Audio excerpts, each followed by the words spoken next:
আধৰুৱা হৈ ৰল বহু সপোন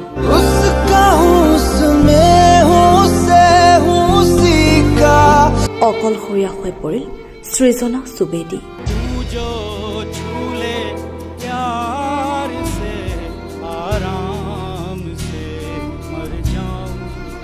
অথলে গল স্বামীক সুস্থ কৰিবলৈ কৰা আপ্ৰাণ চেষ্টা आशियाना मेरा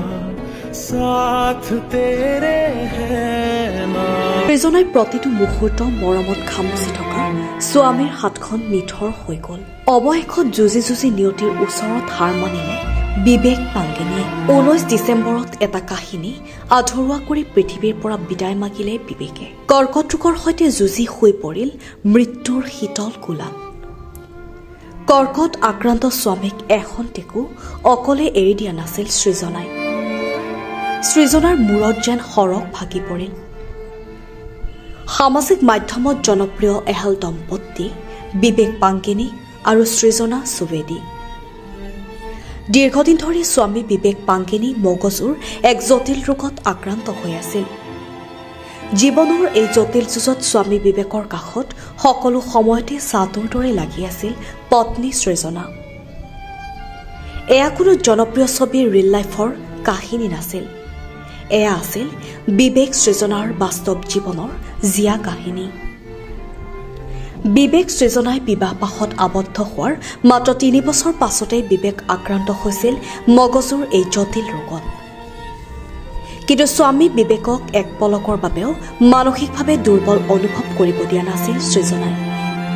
জীৱন যুঁজৰ সৰু সৰু মধুৰ মুহূৰ্তবোৰ যোগমীয়া কৰিবলৈ প্ৰায়ে সেইবোৰ সামাজিক মাধ্যমত শ্বেয়াৰ কৰি গৈছিল সৃজনাই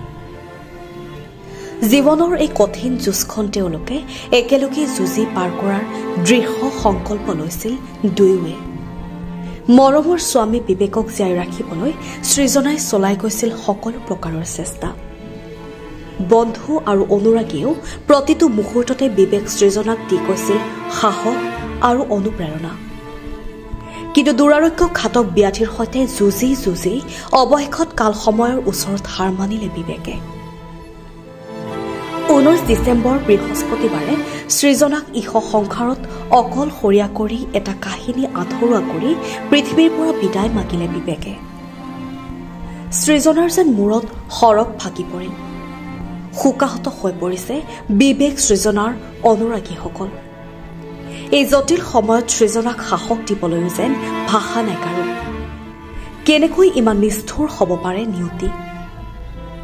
বিবেক সৃজনাৰ কিমান সপোন যে আধৰুৱা হৈ ৰল প্ৰতিটো মুহূৰ্ত মৰমত খামুচি থকা বিবেকৰ হাতখন নিথৰ হৈ গল নিউজ ডেস্ক ৰিপৰ্ট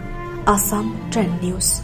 चैनल तो सब्सक्राइब करिबो एंड साथ थका बेल आइकन तो क्लिक कर दिबो साथ सब अपडेट्स पाई থাকে बाय बाय